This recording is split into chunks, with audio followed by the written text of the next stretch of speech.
So, what's up sa inyo mga ka-alright ba tayo dyan? Meron ako ditong 8x6 at 5x6 na moist chocolate cake at ang gamit nating cake drum dyan ay size 12 at sa likod naman, kita ninyo naman dyan yung ating whip it ng Bakersfield. At kung nakikita ninyo dyan sa pagitan ng ating first and second tier ay meron tayong cake drum dyan na nilagyan natin ng foil mga ka-alright para hindi mabasa yung cake drum na nilagay natin. At yung pinaka gusto ko dito sa Whip It Bakersfield, talaga namang napakaputi at napakagandang gamitin. Didagdag mo pa na mas lalong kuminis yung ating frosting kapag ang ginamit natin ay ang stainless mga ka-alright para mas lalong maging makinis at maganda, pantay na pantay. Kaya bili na kayo ng ganyang scraper.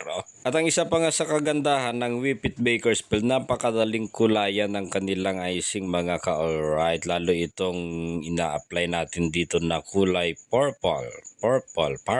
Basta ganun Huwag lang violet. Pero kung gusto mo namang ma-achieve yung ganitong kulay, pwede rin yung kulay sky blue at yung kulay deep pink ng Chef Master para makuha mo yung ganito katingkad na pagka-purple. Ang ganda sa mata mga ka-alright. Pero kailangan ay tantsameter lang sa paglalagay ng sky blue kasi kapag tumatagal yan sa chiller ay makikita mo medyo nag-aagaw yung kulay sky blue at hindi na siya makita yung ganito katingkad. Kaya okay na okay yung gamitin mo na lamang ay purple na kulay at dito ay nag-apply tayo ng parang flowers siya ito At gumamit lang ako dyan ng palette knife na ginaya ko lang dyan sa pinaka-sample design na ipinasa sa atin ng ating client. Medyo may pa-flowers. Ito ay para pala sa debut ito mga ka-alright. At kailangan na rin natin mag-upload kasi nakatambak na, dumarami na yung ating mga video lang tayo ng video, hindi naman tayo nag-edit at nag-upload, inaabot na naman tayo ng katamaran natin.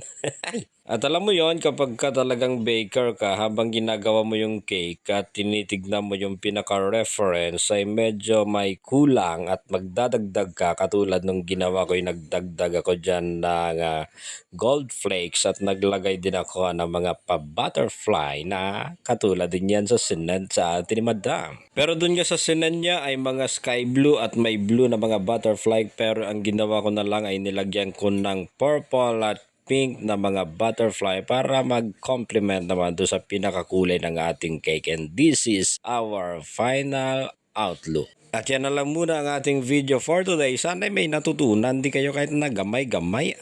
Alright.